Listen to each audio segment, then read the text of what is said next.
And let's listen to the 1951 recording, Eternally.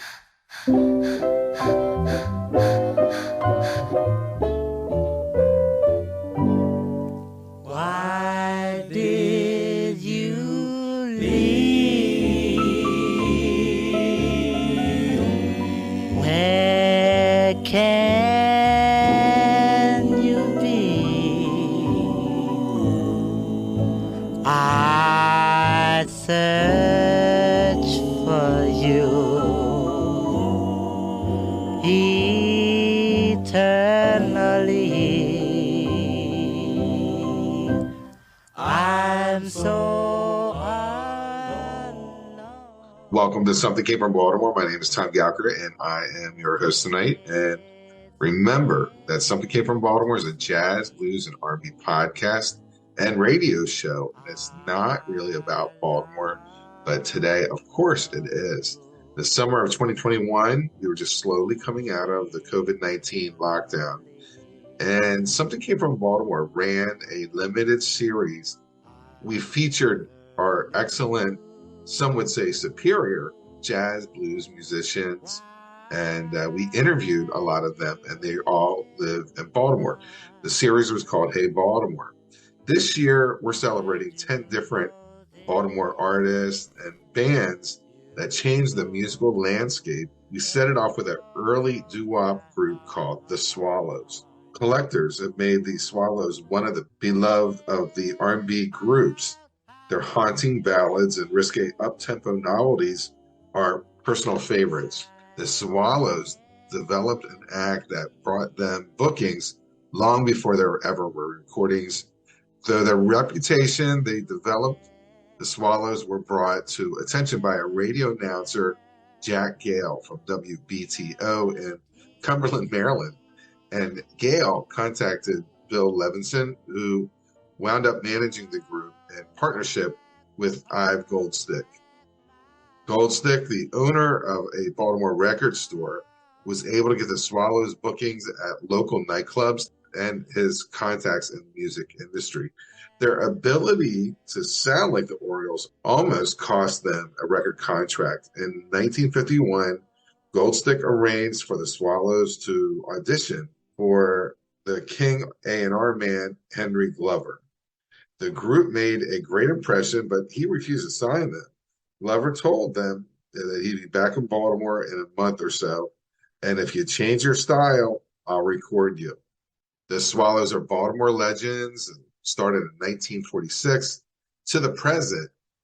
YouTube links are available in the show notes, and if you'd like to check out more information about that band, if you want to check out more information about the Swallows. And believe it or not, we've contacted the Swallow group and asked them if we could just talk to anyone. And unfortunately, we didn't get a response.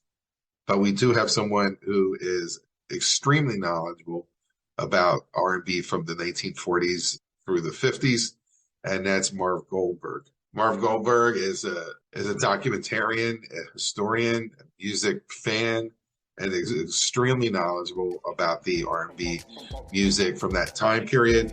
I am so lucky to get a hold of him because I tapped his brain through this series, as you'll know. Something came from Baltimore, Baltimore, Baltimore. Something came from Baltimore, Baltimore, Baltimore.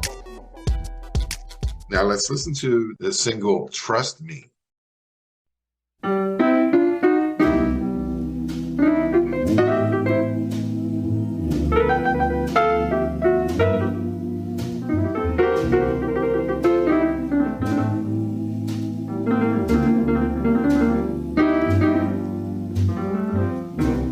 Trust me,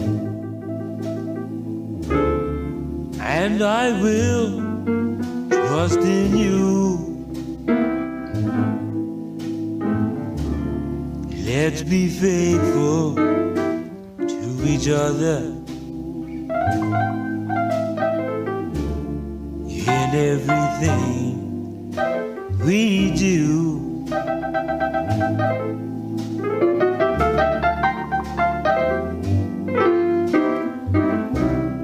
Take me, then darling, hold me fast.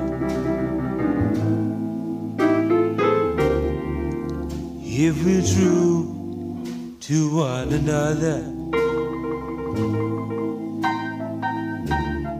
Our love is sure to last. Mark Goldberg, welcome to Something Came from Baltimore. This episode, series, I'm doing 10 artists from Baltimore. To be honest with you, the Swallows came up and I didn't know anything about them. And it was only your article that documented their whole story, which you did like a full interview with them. Yeah, well, this is what I do. I dig. Good at digging, and I'm very dogged about digging. So The Swallows to me were nice. I mean, I never heard any of their stuff before, so I was like, oh, I'm appreciative. It seemed like they struggled to get their act together to get on the main stage, and they got on the main stage and they lasted for a short period of time. well, there were two Swallows groups. The first one lasted 2 years, 1951 to 53. The second one was around in 1958. They were not a tremendously successful group. I wouldn't call them that. The original group, I never heard of them at all when they were out. And the second Swallows group in 1958, I never heard of them either. I don't remember anybody playing them on the radio, but that's not to say that I didn't hear them. I may have, and I just don't remember it. I didn't really hear of them at all until the early 60s when there was an oldies revival going on. And that's when I discovered some oldies radio shows that taught me about rhythm and blues. Before that, I had been listening to Alan Freed since 1955, and I knew the music, but I didn't understand the music. Mm-hmm. I didn't understand the people who made it. It was just music I liked. In their case, they were like almost pre-doo-wop, or they were doo-wop and they were just trying to get into that R&B mode. Well, that is a term I don't like. There are many, many, many people out there who do not like that term, and I'm one of them. Like doo-wop? Yeah.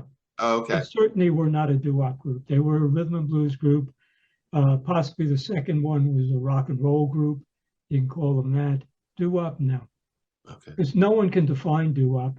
And the aficionados keep pushing it further and further and further back until the Fisk Jubilee singers in 1902, they're called doo-wop. Yes, you are 100% correct. Now let's listen to another track from the Swallows. It's called Wishing for You.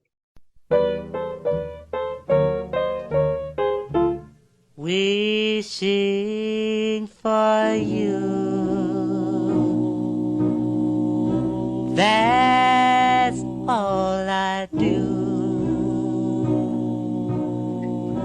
Do you wish that I were near, like I wish for you, my dear? Though just a few moments were all that I knew, I feel I must spend a lifetime with you, my dear. How I wish you were here. I'm wishing, always wishing for you. Wishing for you. Wishing for you. That's all I do. Do you wish that I were near, like I wish for you, my dear? Well, the Swallows did try at the outset to sound like the Orioles, and that almost cost them a contract because the A&R man, Henry Glover, said, we don't need somebody who sounds like the Orioles. We already have the Orioles. And they changed their whole style. They ended up not sounding like the Orioles at all. Their lead singer, Eddie Rich, had a much higher voice than Sonny Till, kind of nasal too. But they were nowhere near as successful as the Orioles. Most groups weren't. They only had 2 national chart hits. I never met any of the people from the Swallows. Mm-hmm. It was all done over the phone. And actually, most of my interviews were done over the phone. They had some raunchy songs or songs that had double entendre meanings to it that kind of could fit in the blues category. Yeah, well, generally the up-tempo songs were like that. You know, Yeah. Bicycle Tilly, for example. And here is Bicycle Tilly. Bum, bum, bum, bum, bum, ba-dum. Bum, bum, bum, bum, bum, ba-dum. Bum, bum, bum, bum, bum, bum. Got a bike by the name of Tilly, cutest thing that you'll ever see. Got a bike by the name of Tilly that my mama brought for me. Got to grease all the old barbarians, want no rust on them at all. Gotta grease all the old barbarians, so I'll never, never stall. I ain't pumped Tilly in a long time, gonna pump Tilly tonight. Gonna pump Tilly right down the line, right Tilly out of sight. When I put on my brand new pedal, she'll ride so doggone smooth. Well, I must put on my pedal, then old Tilly's in the groove. Well, I ain't pumped Tilly in a long time, gonna pump Tilly tonight. Gonna pump Tilly right down the line, ride Tilly out of sight. It's my bike by the name of Tilly, fastest thing that I ever rode. It's my bike by the name of Tilly that can carry such a load. Well, I ain't pumped Tilly in a long time, gonna pump Tilly tonight. I'm gonna pump Tilly right down the line, ride Tilly out of sight.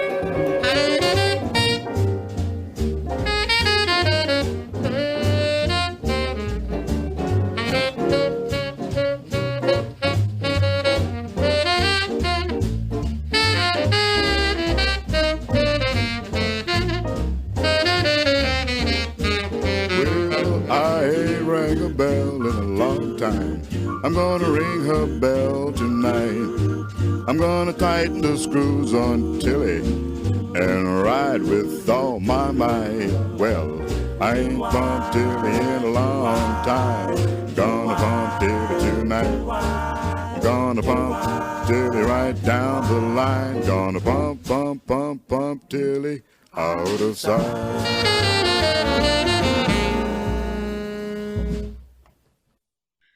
But yeah, they mostly did ballads, but they managed not to sound like the Orioles. And here's another recording, You Left Me.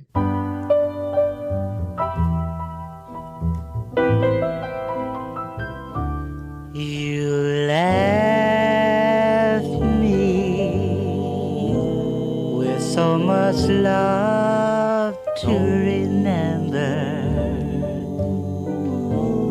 Love that I should regret,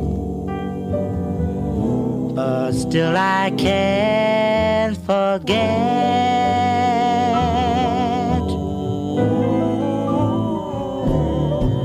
You left me. How could your heart forget me? Leave a mark that won't let me. I don't have any more questions, but I do thank you for talking to me. If you don't mind, now that we've made this connection, that if I have more artists or topics, I'd love to bring you back and have No conversations. problem. Love to be here, Tom. Thank you very much for having me. I hope you enjoyed the interview today with Mark Goldberg, talking about one of the major groups that you may not remember, but they're based out of Baltimore. They're called the Swallows. Don't forget to subscribe and share this podcast with your friends and family. We really would love your support, and we love you. And we all want you to be a part of that Be More music scene. That you would desert me, to know that I may never be again with you.